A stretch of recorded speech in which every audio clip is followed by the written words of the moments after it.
We live in difficult, destiny-laden times, and what these destiny-laden times will bring to us earthly human beings is something that very few souls anticipate with full confidence.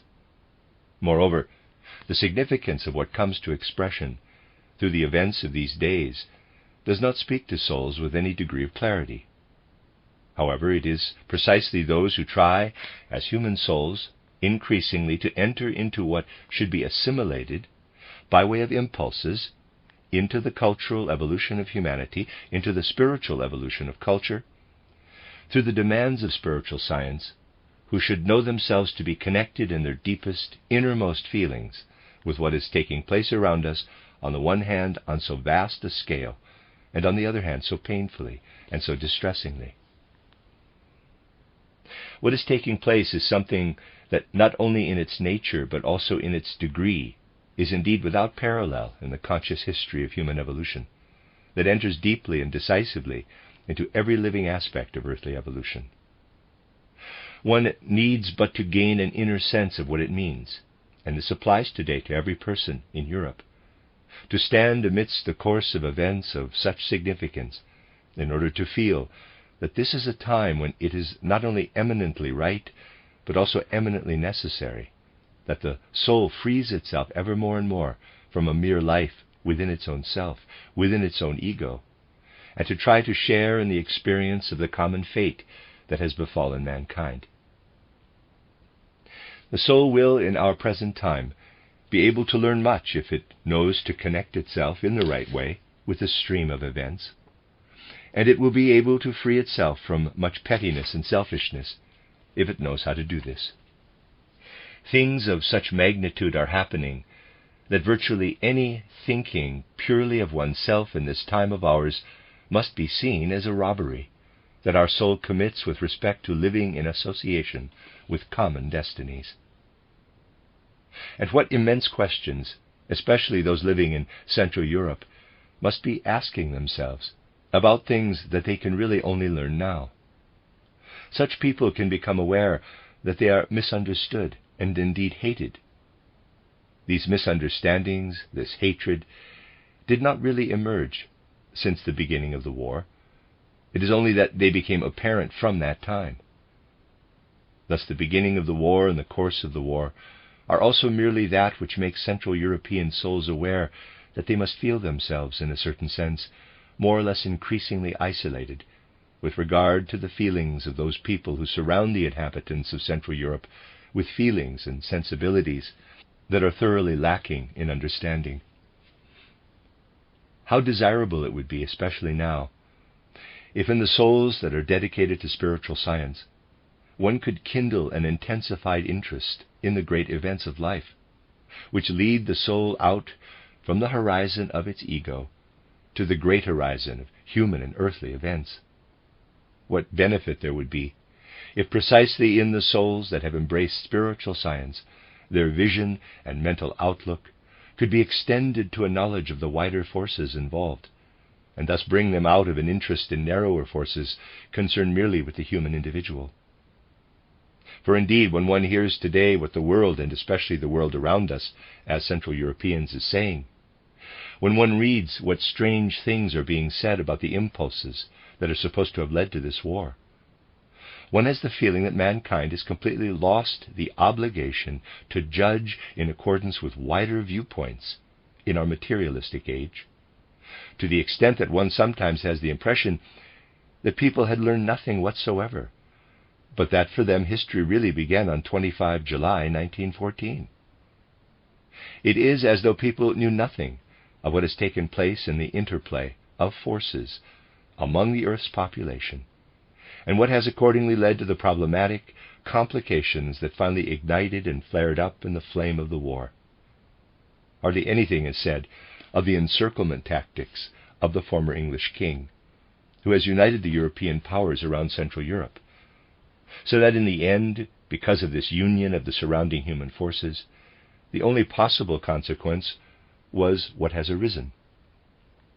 Hardly anyone is likely to go back a few years, or at most decades, and endeavor to form some ideas of how what now so painfully and fatefully surrounds us has come about. but things lie at a much, much deeper level. When one speaks of encirclement, one must say, what has been accomplished as regards the encircling of the Central European powers in recent times has been the last stage, the final step of an encirclement of Central Europe, which began a long, long time ago, and already in the year 860. At that time, when the Norsemen or Vikings, who swept down from the north of Europe, were gathered before Paris, a part of the power which was to come to full expression in Europe entered in the west of Europe into the Roman stream that had flooded into Western Europe from the south.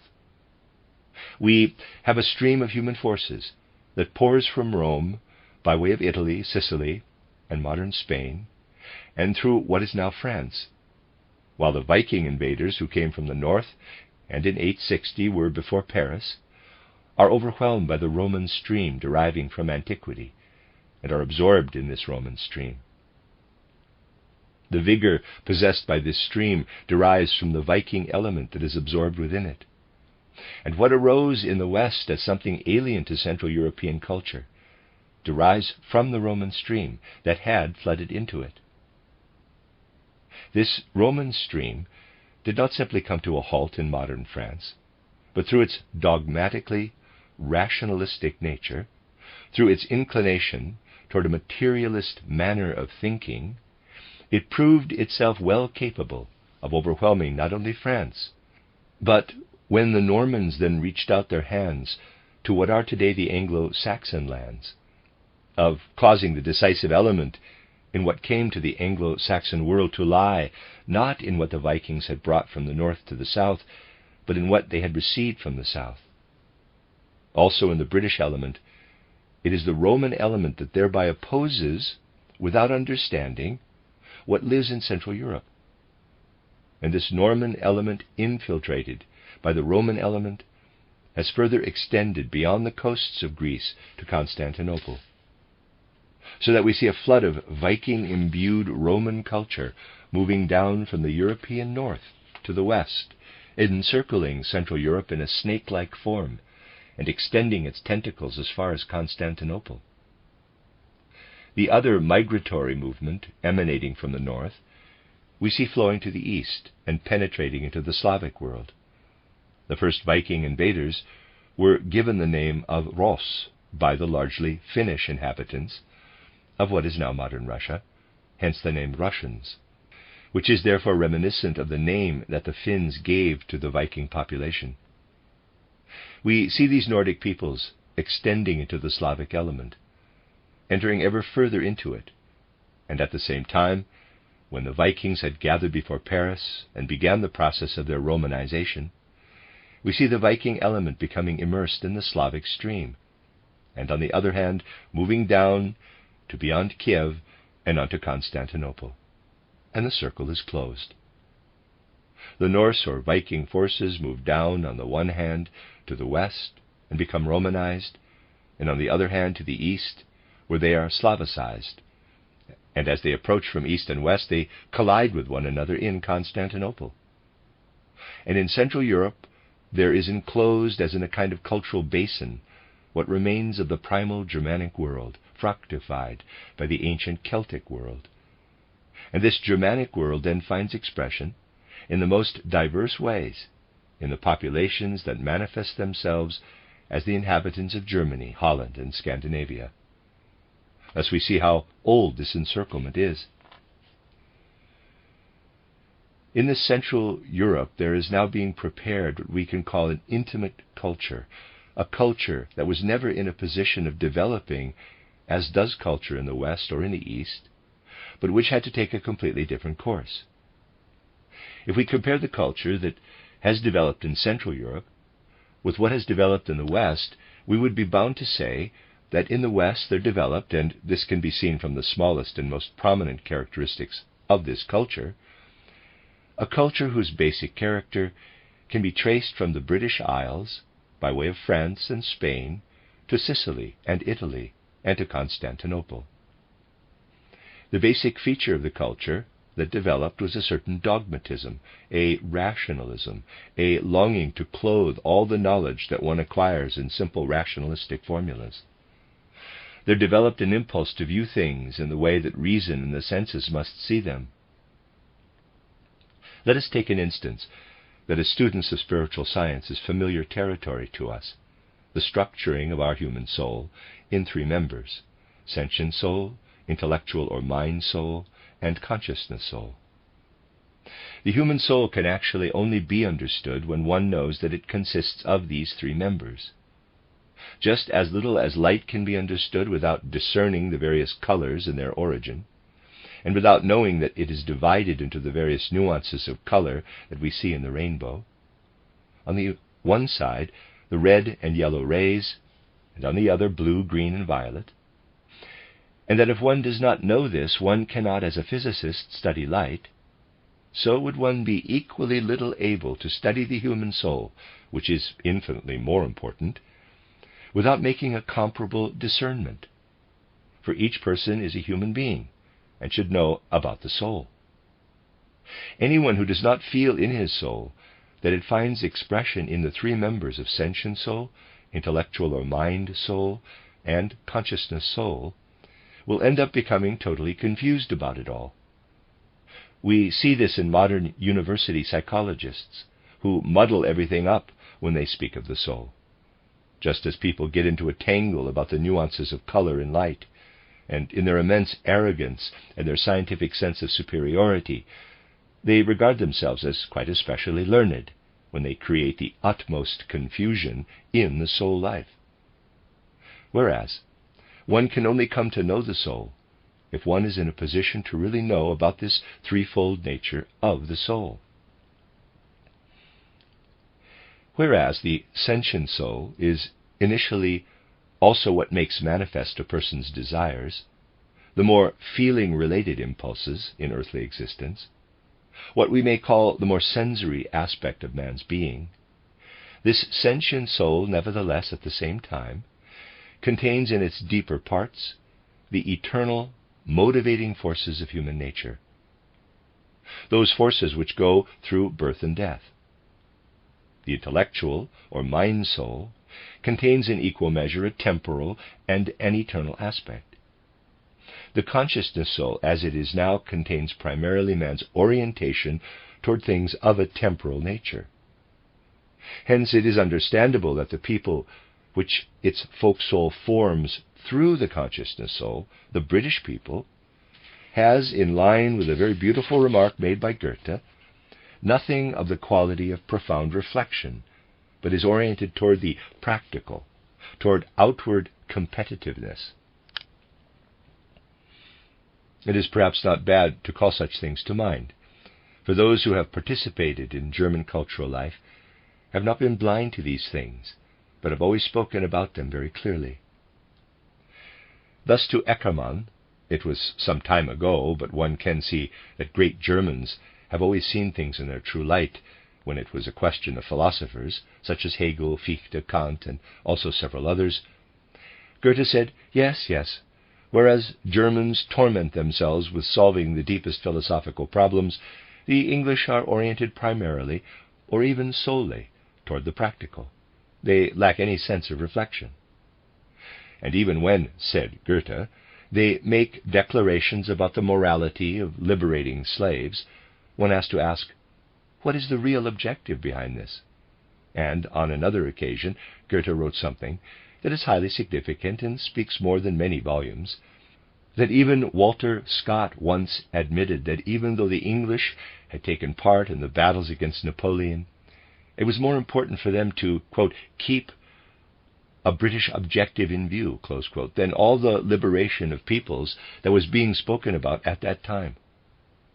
A German philologist, and there is little that the industry of German philologists cannot unearth, has discovered in the 9 thick volumes of Walter Scott's biography of Napoleon the place to which Goethe was alluding, where Walter Scott admits that the British did indeed participate in the battles against Napoleon, but that there was behind this the wish to gain a British advantage, that is, as he puts it, quote, to secure the British object, close quote.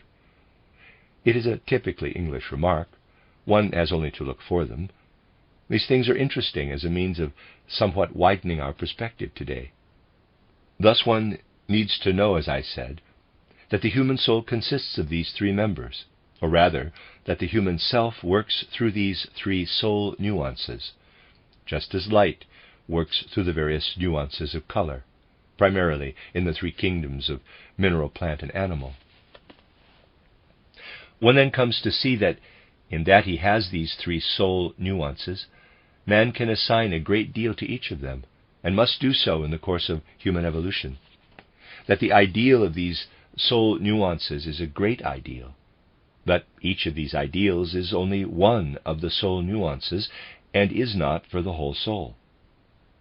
And only when, through spiritual science, people come to the point of attributing to the individual soul members the respective ideals, will what can be the true ideal of healing for humanity and of an harmonious interaction between human beings on the earth become a reality.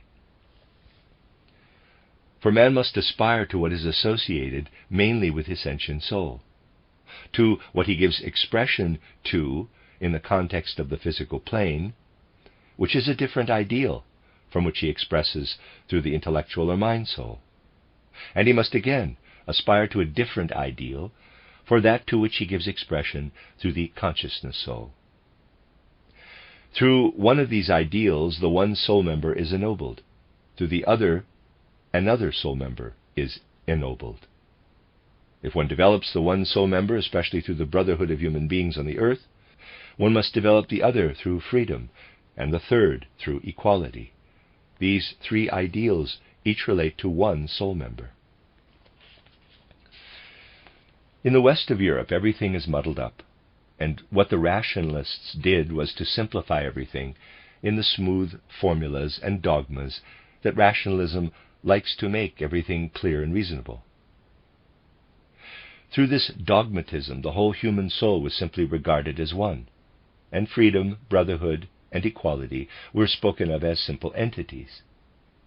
So we see that in the West a fundamentally rationalistic cultural trend lies hidden. And we could extend this scrutiny into the details. For example, well-educated French people can spend time pondering if, shall we say, the lines of my mystery dramas are iambic pentameters but do not rhyme. The French mind cannot understand that the inner impulse of language, at this level, does not require rhyme. It stands for sophistication, for what outwardly forms a framework, and it says one cannot have lines that do not rhyme. Thus it is also with outer life. Thus it is with everything.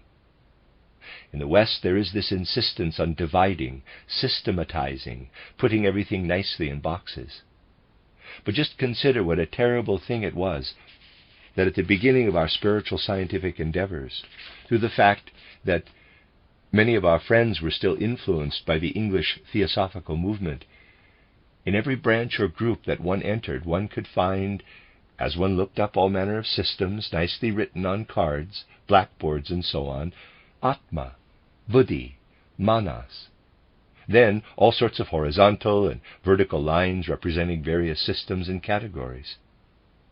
Consider how one has bowed beneath the yoke of this dogmatism, and how difficult it was to put in its place the methods of inner development that we must have in Central Europe. That the one arises from the other, that concepts are developed further in inner experience.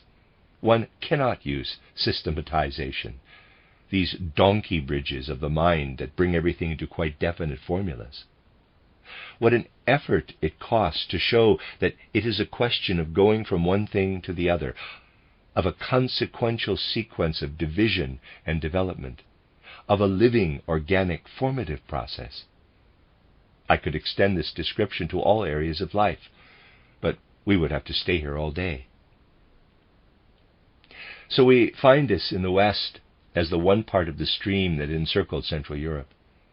And if we turn to the East, we must say, here we have to do with a longing that expresses the exact opposite, with a longing to let everything today disappear in a mist of indistinctness, in a primitive, elemental mysticism, in something that does not present what is being directly expressed in clear ideas and clear words.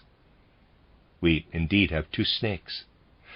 The symbolism is absolutely appropriate, one of which extends from the north to the southeast, and the other from the north to the southwest, and which become entangled with one another around Constantinople. And enclosed in the midst of them we have what we can call the intimate Central European cultural stream, where, if it appears in its primal distinctive quality, the head can never be separated from the heart, and thinking can never be separated from feeling. One does not as yet completely see this in our spiritual science, because there has to be an effort in the direction not of conceptual systematization, but nonetheless of concepts of evolution. People do not yet see that everything that is striven for there is not merely intellectual stimulation, but that the heart and the whole soul are connected at every level, that the heart is intimately engaged when, for example, the head describes the transitions from Saturn to the Sun to the Moon, from the Moon to the Earth, and so on, that the heart is at every moment involved in the description.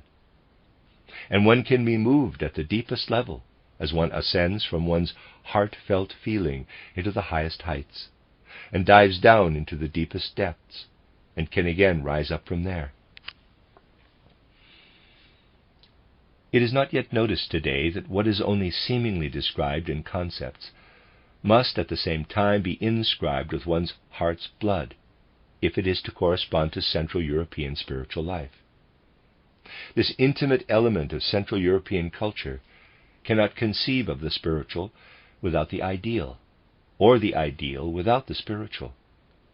To come to know the Spirit in order at the same time to enter with the Spirit into a kind of marriage of the soul is a moment that characterizes to the most intense degree the essential nature of Central Europe. Hence this Central European nature can use that which descends into the deepest depths of sensory experience and sensory feeling in order to become a symbol for the all-highest. And it is deeply significant when Goethe, after he had let the life not only of a typical German, but of a typical human being, the life of Faust, pass by before his soul, concludes his poem with the words, quote, "Everything transient is but a semblance," close quote, and ends with these last words, quote, "The eternal feminine leads us onwards," close quote. Here a cosmic mystery is expressed through a sensory image, and in this sensory image there comes to expression the intimate character of Central European culture, this wonderfully intimate character that we find so beautifully and tenderly expressed, and at the same time rising spiritually to the heights in, for example, Novalis.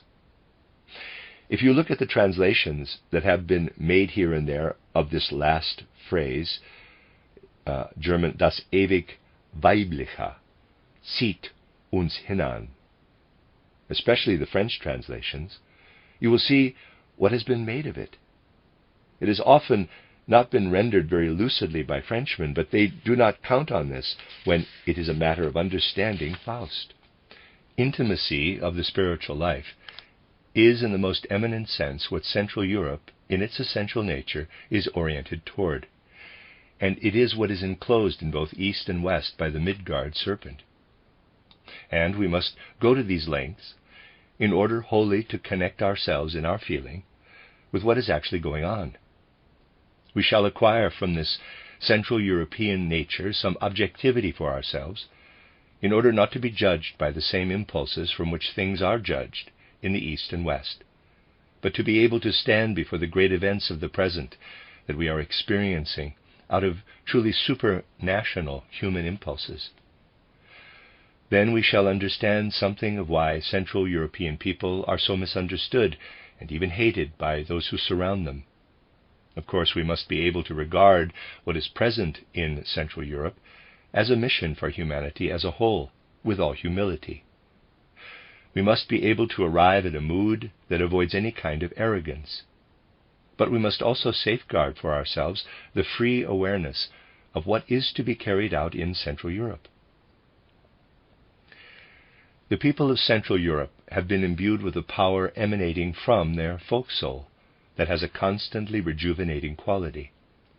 It reached a high point in the ideals of Lessing, Schelling, Hegel, Fichte, Goethe, and Grimm. However, everything at that time was living more within an aspiration toward idealism.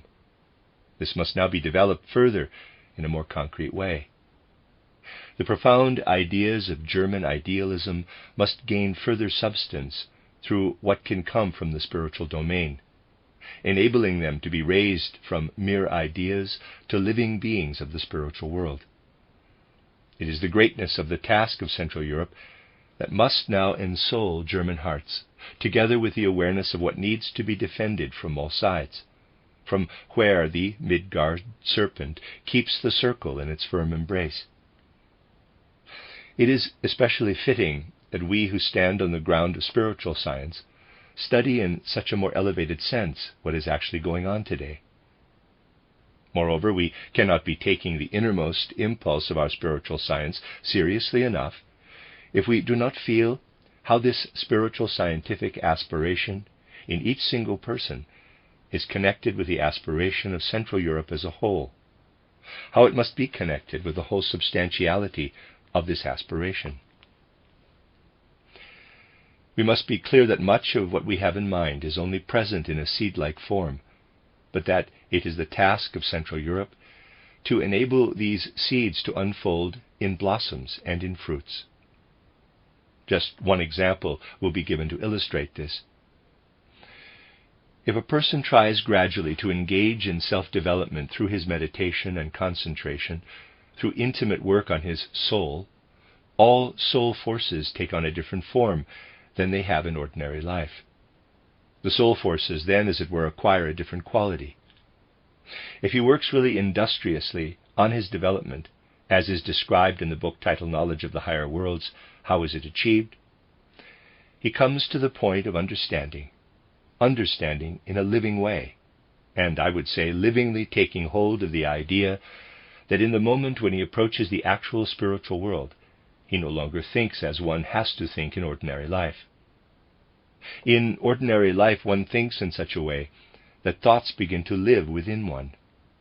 When one confronts the world of the senses, one is aware of one's ego, and that this ego is having the thoughts. One connects one thought with another, and thereby forms for oneself a judgment. One brings the thoughts together and lets them go their separate ways.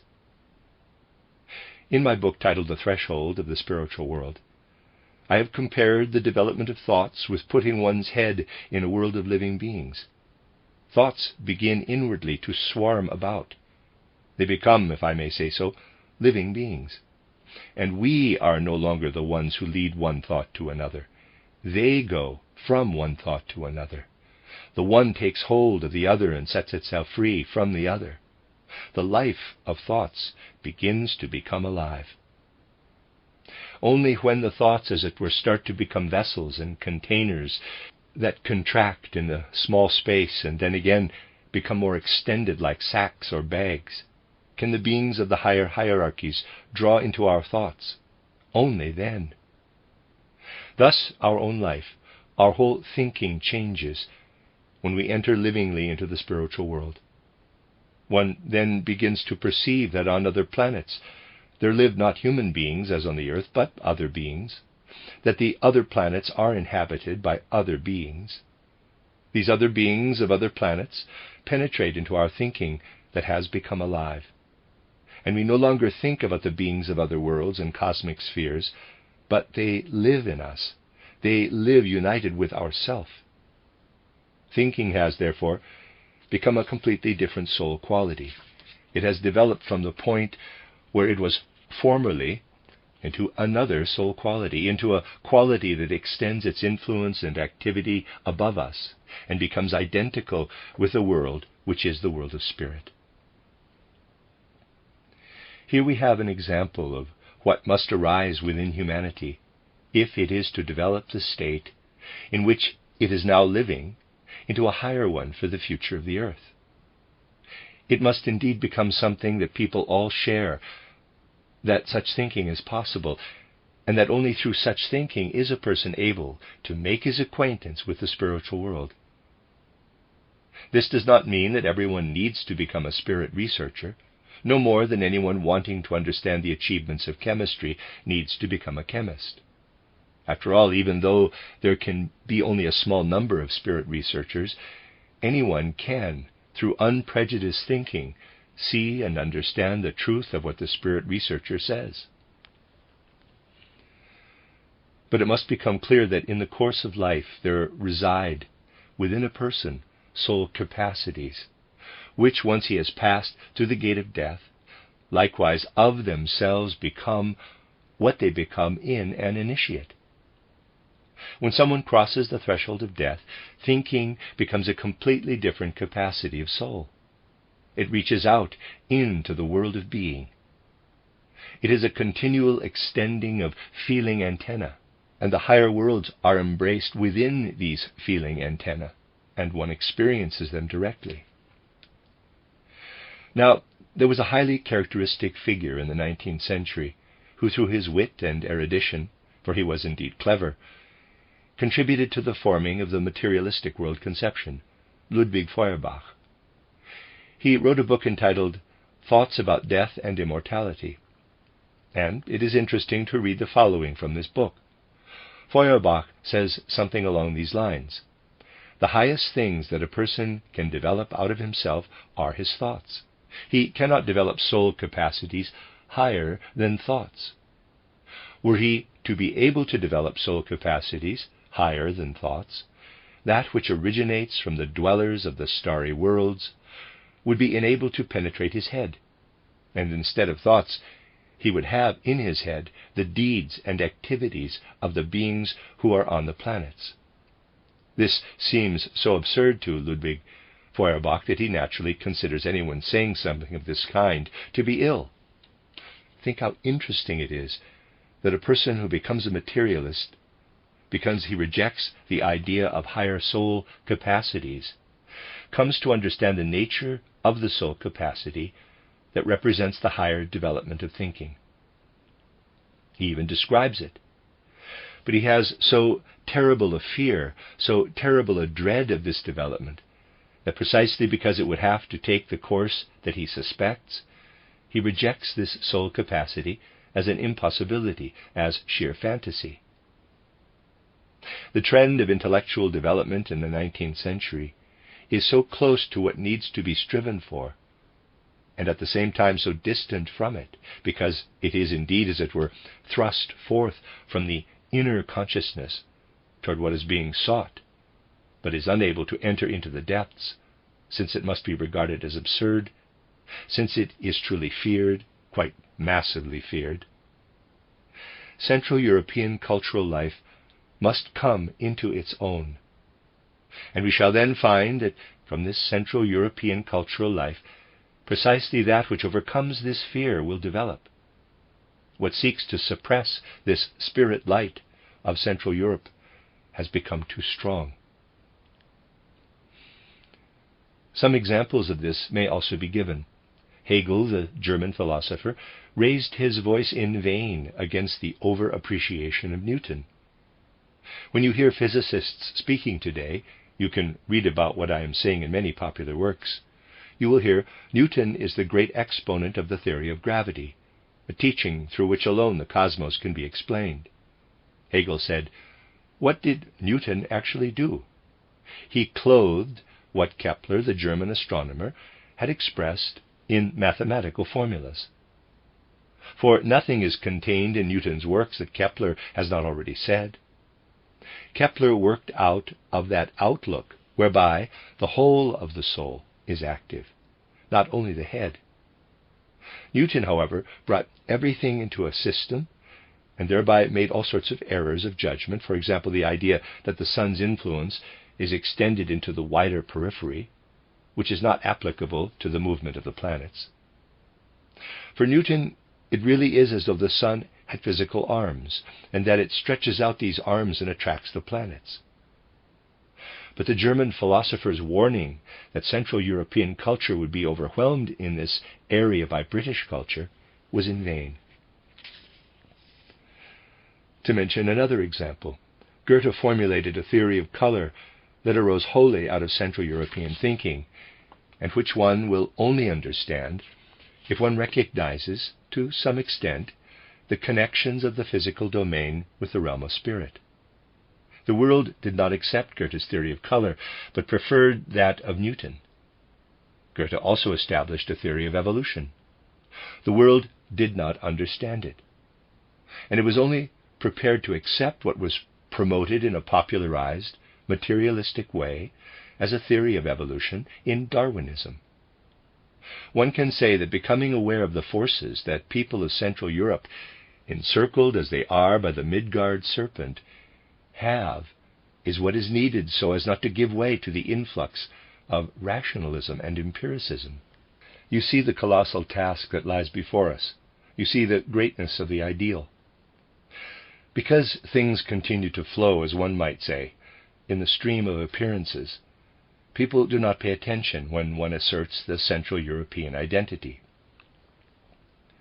I do not know how many have noticed the following circumstance. When, from the reasons that were specified yesterday in the public lecture, our spiritual scientific movement had to free itself from the specifically British movement of the Theosophical Society, and when, long ago, what is now taking place in the war was in a certain sense anticipated in the realm of spirit, and which, for good reasons, preceded or anticipated it, I spoke about and explained the whole affair in terms of its symptoms. There are foolish people who want to pass judgments about our spiritual scientific movement, and have often said, after all, this Central European spiritual scientific movement has likewise derived from what it has received from the British Theosophical movement. I should like to recall that I say this not out of personal reasons, but because it is the situation, the whole crux of the matter characterized in one symptom, that before I had any outward connection with the British Theosophical movement, I gave some lectures in Berlin that were subsequently printed in my book titled Mysticism at the Dawn of the Modern Age. No one will find any influence from the West in this book, and everything in it is developed purely out of the intellectual life of Central Europe, out of the spiritual mystical movement from Meister Eckhart to Angela Silesius. And when I came to London for the first time, one of the leading lights of the Theosophical Society, Mr. Mead, who had read the book following its translation into English, said that the whole of Theosophy could be found in it. To the extent that people have admitted that they can go along with us, we could, of course, unite ourselves with the whole affair, but it has not really altered the situation. This is what it amounts to, that we are aware of our tasks within Central European spiritual culture, and that we never deviate from them. Awards and medals of one kind or another have been sent back to the English, diplomas and the like. This is perhaps of less importance. What will be really important is that one sends back Newtonianism and the distinctively English Darwinism, that is, liberates Central European cultural life from them.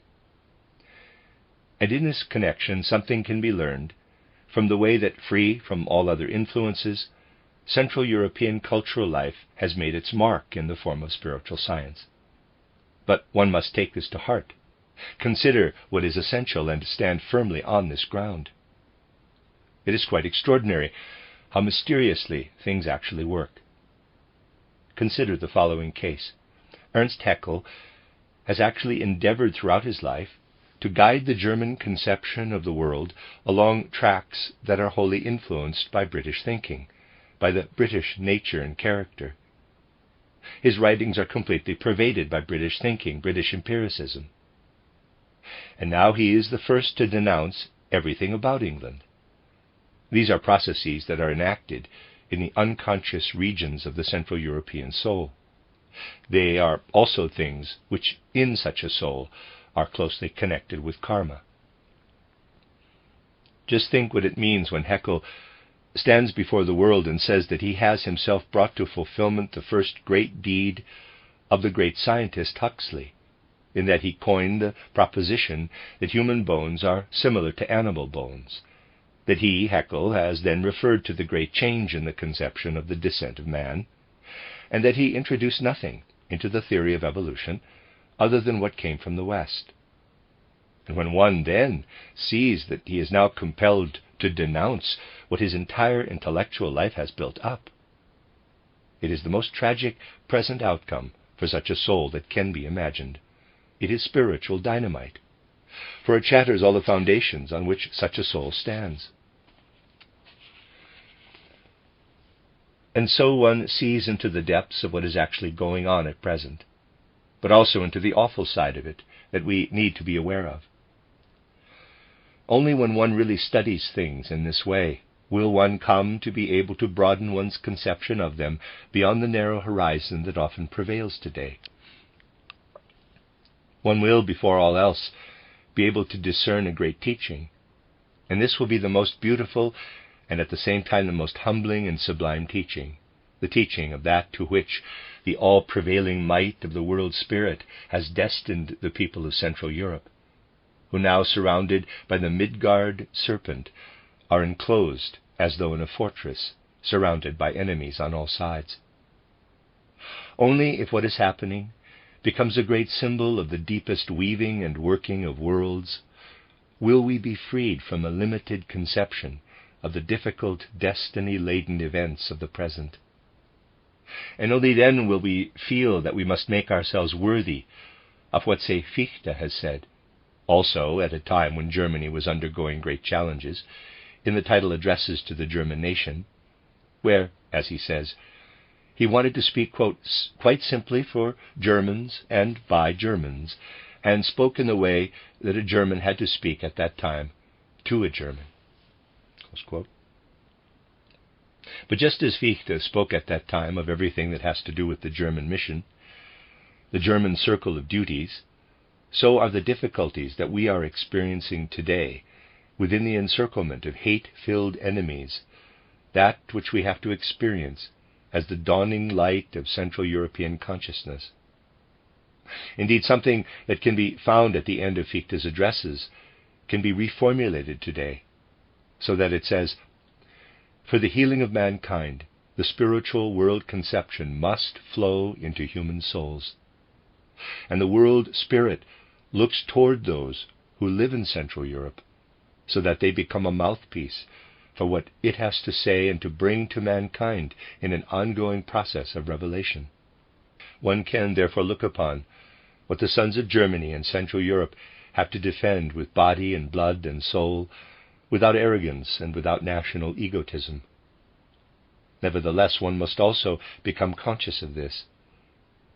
Then alone the huge sacrifices that have to be made and the sufferings that follow can give rise to something that brings healing to mankind. For we stand at an important threshold, at a significant threshold. And one could characterize this threshold in human evolution by saying that in the future the abyss between the physical and the spiritual realms, between the physically living and the spiritually living, between the earthly and that which lies beyond earthly death, must be bridged. The time must, as it were, come upon us, when not only are the souls who go about in a physical body alive to us, but when we feel ourselves to be part of that greater world to which the souls belong who live disembodied between death and a new birth, in the world that in great style we call our own. The attention of human beings must be directed beyond what only our physical eyes can see. We indeed stand at the threshold to this new experience, to this new consciousness. And what I said to you of the widening of consciousness, of the raising of consciousness to a higher world, must become a familiar way of looking at things. Central European culture is prepared for making this a familiar experience. It really is prepared for this. I have shown you that the best minds of the 19th century still had a fear of having an awareness of what lies at the depths of the soul. and in any case, out of earthly forces, the soul is unable as yet to devote attention to this. To be sure, that thinking to which supersensible forces and supersensible beings extend their influence is a present reality, and it makes itself manifest at that time when a person passes through the gate of death. Materialists are fearful of admitting that human consciousness could be thus extended, that the barrier between physical and spiritual experience, between what lies on this side of death and beyond it, can fall away. And because they are afraid, they reject it as fanciful, fantastic, and even as a sign of mental illness. But it will come to be recognized that when a person has passed through the portal of death, the forces that he develops are those that he has already now between birth and death. However, they work at such a deep level that he does not perceive them. They cause things to arise within him that are indeed enacted in him, but which he does not attend to in the ordinary course of life. With the forces of which a person has knowledge, with these forces of thinking, feeling, and will alone, physical earthly life would not be possible. If he could only think, feel, and will as he is able to now, he would never be capable of, for example, forming his body in such a way that the brain functions as it should. To this end, formative forces of a sculptural nature had to play their part. However, they already belong to what the soul no longer perceives in physical experience, to what forms part of a wider consciousness, as a segment of the consciousness that we have in ordinary life. When someone passes through the gate of death, he does not have a lack of consciousness, but lives initially in a consciousness that is much richer and more full of content than the consciousness here in physical life. For the body carves out a portion of a more extensive consciousness and shows everything that can be shown, but everything is still only in the form of a reflection. Nevertheless, what is in the body and what a person carries across the threshold of death does indeed have a wider consciousness. And when someone has passed through the gate of death, he is within this wider consciousness. He has not too little, but, on the contrary, too much, too rich a consciousness when he crosses the threshold of death. I have spoken about this in my Vienna cycle at Easter 1914. A person has a richer consciousness after death, and when, after that backward review, which has often been described, is over, he enters for a time into a kind of sleeping state. Not an actual state of sleep, but a condition which is brought about through the fact that he is in a richer state of consciousness than he is here. And just as our eyes are dazzled by an excess, a surfeit of light, so is a person overwhelmed by the excess of consciousness. And he must first learn to orient himself. The apparent sleep consists only in that in this excess of consciousness he is orienting himself in such a way that he can attune it with what he can bear after the events of his life. It is therefore a process of dampening down the excess of consciousness, which manifests itself after death to an endurable level. You must clarify these things through the details given in the Vienna cycle. I should like to illustrate this by means of two pertinent examples. I could give many such examples, for recently and also already earlier, many of the friends from our circle have passed through the gate of death. But through the particular nature of the circumstances, simply because these deaths occurred recently, these considerations are more immediate in nature. And I should like to begin with such examples in order to speak to you of what can come so close to our hearts, because this has happened among us from the circle of our spiritual scientific movement.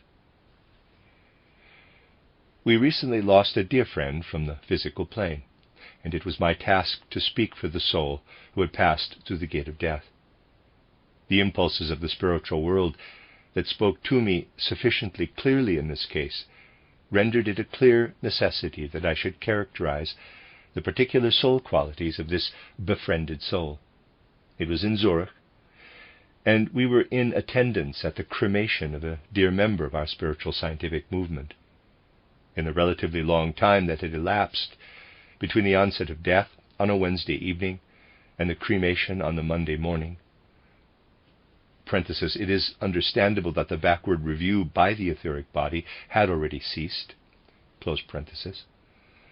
The necessity came to me quite involuntarily from the spiritual world to begin and end what I had to say beside the coffin with words which sought to characterize the inner nature of this soul. This inner nature of the friend who had departed in the midst of life was such that one had to immerse oneself in this being, and through becoming identified with it, inwardly create it spiritually.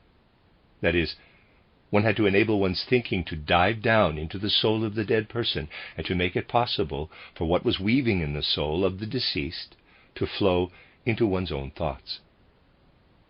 One then acquired the possibility to say, as it were, with respect to this soul, how the soul was in life and how it is now after death.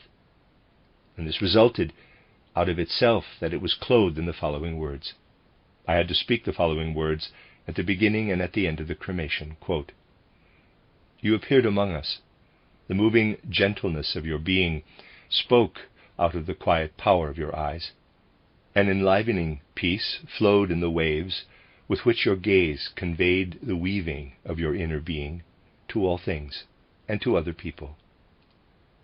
And this being was ensouled by your voice, which eloquently, more through the manner of speaking than the words themselves, revealed what lay hidden within your beautiful soul.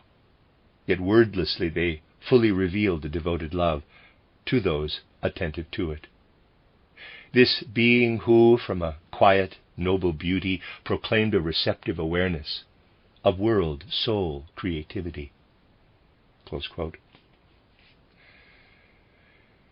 This is how the being of this soul presented itself through my becoming identified with the soul in the days before the cremation, once the backward review by the etheric body was over. The soul had not yet found the possibility to orient itself in the overwhelming intensity of consciousness. It was, in a certain sense, in a sleeping state when the body was about to be cremated. The cremation address was spoken with these words at the beginning and at the end. What then happened was that the flame, what seems like but is not actually the flame, took hold of the body, and while the body was being engulfed by this flame-like element, which is, however, only the rising warmth and heat, a moment of awakening came over the soul. And now one could see how the soul was looking back at the whole scene which had taken place among the people who were at the cremation. It was looking back quite especially at what had been spoken. And there then began the natural sinking back into the state of excess consciousness, or as one might say, into unconsciousness. Later one could perceive a moment when there was again such a looking back. This then lasted ever longer until finally there would be a complete orientation in the excess of consciousness. But something important can be discerned from this. It was apparent that because words had been spoken at the cremation that came from her own soul, these words enkindled the backward review within it. It found something awakening in these words. From this one can learn that one of the most important things after death is to oversee one's own experience. One must, as it were, begin after death with self-knowledge. Here in earthly life, one can indeed do without self-knowledge, even to the extent that it is true that someone who is no ordinary person and also no ordinary literary figure, but a renowned professor of philosophy, Dr. Ernst Mach, not Ferdinand Mach, I would not even mention him, in his title Analysis of Sensations, a very famous work, makes a confession along these lines. When I was a young man, I was walking along the road when I suddenly saw someone coming toward me. What an unpleasant, repulsive face, I thought. How astonished I was when I discovered that I had seen my own face in profile. So he had seen his own face, which he knew so little that he could return the verdict that he did. And the same professor relates a later instance of something that occurred when he was already a famous professor of philosophy. Namely, that After a long journey, he boarded a bus, as a man also got on from the other direction. A big mirror hung opposite him, and he expresses his thoughts quite correctly when he says that he had thought, "What is this down-at-heel, unkempt schoolmaster doing here?" And again he recognized himself. And he adds, "So I knew the demeanor of the type of person better than my own." This is a beautiful example of how little a person knows even his outer form in life, unless he is a coquettish woman who is always looking in the mirror. But people have far, far less knowledge of their soul qualities, far more of which goes right past them. One can become a famous professor of philosophy without this self-knowledge, but one needs this self-knowledge when one has passed through the portal of death. A person must therefore look back to that point in his development from which he passed through death, and he must recognize himself there. Just as someone who is in physical existence and looks back with the ordinary forces of life is unable to perceive his own birth, in that this is never accessible to the ordinary powers of his soul, there is no one who can look back to his physical birth with his ordinary soul forces. It is equally necessary that in every instant the moment of death is a present reality to which one looks back. Death is always something that one keeps in view as the last significant event. When viewed from the other side, from beyond death's threshold, death is something altogether different than from the physical side.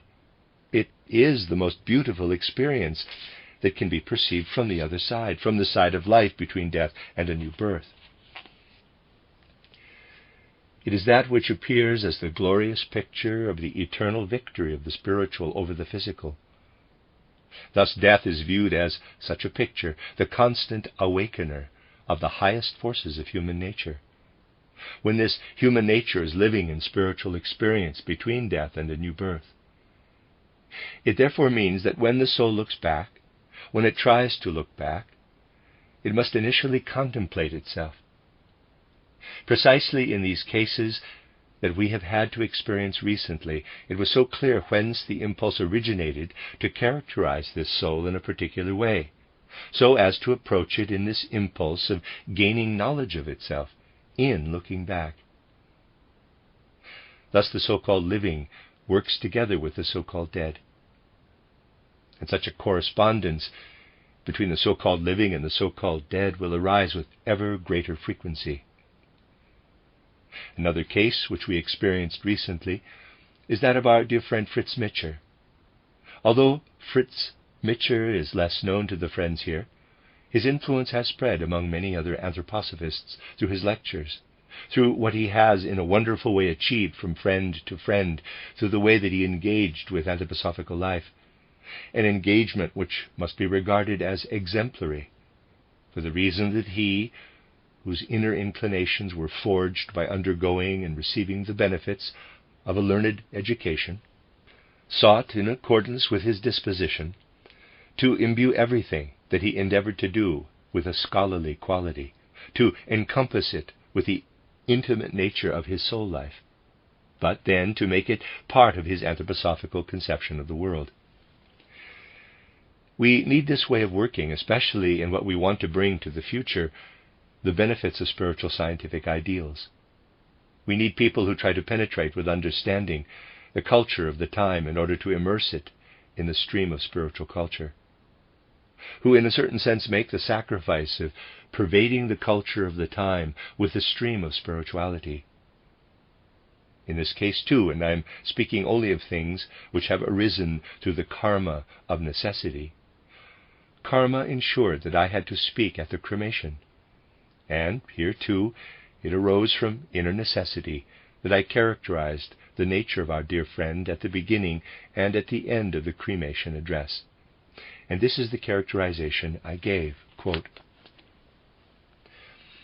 "As a hope that gladdens us, so do you venture upon the field where spirit blossoms of the earth would, through the power of soul being, manifest themselves to the questing spirit. Your longing had its deep affinity with a pure love of truth. The goal to which you tirelessly aspire throughout your life was creation from the Spirit light. You cultivated your fine gifts to follow with sure step the radiant path of Spirit knowledge, unswayed by outward opposition, as a true servant of the truth. Your spirit organs you enhanced, that they boldly and persistently thrust error from you to both sides of the path and create for you a realm for truth. To fashion yourself that it reveal the purity of light, that the sun power of the soul might radiate its strength within you, was your concern and joy. Other cares, other joys, they barely touched your soul, for knowledge, as the light that to existence meaning gives, held for you life's truest worth. As a hope that gladdens us, so do you venture upon the field where spirit blossoms of the earth would, through the power of soul-being, manifest themselves to the questing spirit. A loss that deeply us aggrieves, so do you vanish from the field where earthly seeds of spirit have matured for your senses' spheres in the womb of soul-being. Feel how we look lovingly up to the heights that called you now away for other creating. Extend your strength from realms of spirit to the friends you've left behind. Hear the entreaty of our souls sent to you in confidence. We need here for earthly work strong power from spirit lands, which to our dead friends we owe. As a hope that gladdens us, a loss that deeply us aggrieves, let us hope that from far and near, unforsaken for our life, you shine as starry soul in spirit realms. Close quote. During the following night, the soul that had not wholly come to the point of orienting itself gave back, out of itself, something by way of an answer, which has a connection with the lines that had been directed toward its being at the cremation. Such words as these are spoken in such a way that one's own soul faithfully writes them down without any further ado. They are written as derived from the other soul to whom an orientation has been made. And I was utterly unaware that 2 verses are constructed in a quite particular way, until I heard these words from the soul of the friend who had crossed the threshold of death. Quote, "To fashion myself, that it reveal the purity of light, that the sun power of the soul might radiate its strength within me, was my concern and joy. Other cares, other joys, they barely touched my soul, for knowledge, as the light that to existence meaning gives, held for me life's truest worth." Close quote. Only now could I know why these verses are constructed as they are. I had myself spoken them in exactly the same form. Quote, "To fashion yourself, that it reveal the purity of light, that the sun power of the soul might radiate its strength within you, was your concern and joy." Close quote. But every, in quotes, you came back as, in quotes, me. Every your came back as my. They came back thus changed by the soul speaking about its own being. This is an example of how there is a correspondence, how there is already a mutual relationship between the world here and the world there in the time after death. That this awareness penetrates into human souls is an essential part of the significance of our spiritual scientific movement. That the world also of those who live between death and a new birth becomes a world in which we know ourselves to be together with them, is something that spiritual science will give to humanity, and so expand the world from the narrow sphere of the reality in which man provisionally lives. However, this is intimately connected with what needs to happen in Central Europe, and anyone who has listened well will find in the words directed toward Fritz Mitscher's soul what is deeply connected with the significance of our spiritual scientific movement, for these words are spoken out of a deep inner necessity. Quote, "Hear the entreaty of our souls, sent to you in confidence. We need here for earthly work strong power from spirit lands, which to our dear friends we owe." Close quote. It can sometimes be that, and even though this is not really the case, it may appear to be from a recent perspective, people may doubt whether the souls that are incarnated in the flesh here on the earth will actually do what must necessarily be done from a spiritual conception of the world for the well-being of humanity in the earth. But anyone who is fully and livingly involved in the spiritual scientific movement cannot have such doubts, because he knows that the forces of those who have ascended into the spiritual worlds, after they have felt themselves strengthened through having absorbed spiritual science into their being, are working into the stream within which we stand in life. And it is like coming to an understanding with the soul of a friend who has passed through the gate of death when one recalls its life, calling to mind what a spiritual movement can owe to the power of the friend. When one is able to come to an understanding with it, to remain united with its forces, so that we always have it among us, so that it continues to be active among us. It is not merely a matter of receiving ideas and concepts of a spiritual scientific nature, but that we create a movement, a spiritual movement here on earth, that we truly imbue with spiritual forces. It is in this moment appropriate that out of the feelings that will doubtlessly be living in the souls of the friends who are present, to direct thoughts toward the soul of someone who has always devoted his forces to this branch or group.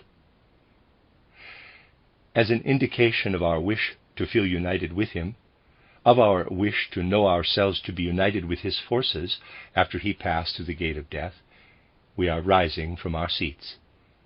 The Leipzig friends all know of which befriended soul I am speaking, and they have directed their thoughts to this soul with moving hearts.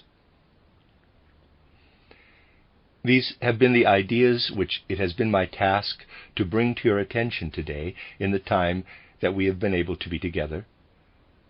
These words were ensouled by the awareness that the weight of the difficult and destiny-laden days in which we are living must be removed from those who will walk peacefully over the earth, in whom the forces of peace will be active. But because of the way that a great deal will and indeed must be strongly transformed by what is now happening in the life of earthly humanity, we who feel an allegiance to spiritual science must be especially mindful of how much it matters that on the ground for which so much blood is flowing, for which souls are so often going through the portal of death, on which so many fathers and mothers, brothers and sisters, sons and daughters are mourning, what can be accomplished by those whose souls can be illumined by the future assuring thoughts of spiritual science must indeed be brought about.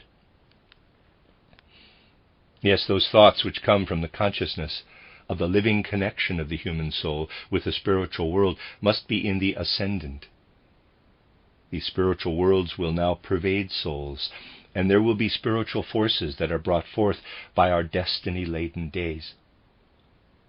Just think how many are going through the gate of death in this time in the flower of their youth. Consider that the etheric bodies of these people who are crossing the threshold of death between their 20th and 40th year are etheric bodies which could have maintained the body here in physical life for decades. These etheric bodies are being separated from the physical bodies, but they still retain forces within themselves to work here for the physical world. These forces will work further in the spiritual worlds, separated from the unspent etheric bodies that have passed through the gate of death. The spirituality from the unspent etheric bodies of heroic fighters becomes a source of radiant brightness for the spiritual salvation and advancement of mankind. But that which streams down must meet with the thoughts that can stream forth from the souls that will be able to receive them in spirit consciousness through spiritual science. We shall therefore summarize the thoughts that we have brought before our souls in some words which represent the connection of the awareness that has been brought by spiritual scientific thoughts with the events of the present time, which express how the space for the coming time of peace must be filled with thoughts that have reached up from souls into the spiritual worlds, from souls that have been imbued with spiritual science. Then will that which is struggled for in our time with such great sacrifice, with blood and death, will be able in the right sense to bear blossom and fruit when souls are found that turn their minds to the realm of spirit. Hence, we who are mindful of days of such grievous destiny today may say, quote, "From the courage of the fighters, from the blood on fields of battle, from the grief of the bereaved, from the people's sacrifice, there will ripen fruit of spirit, if souls will turn in consciousness toward the realm of spirit."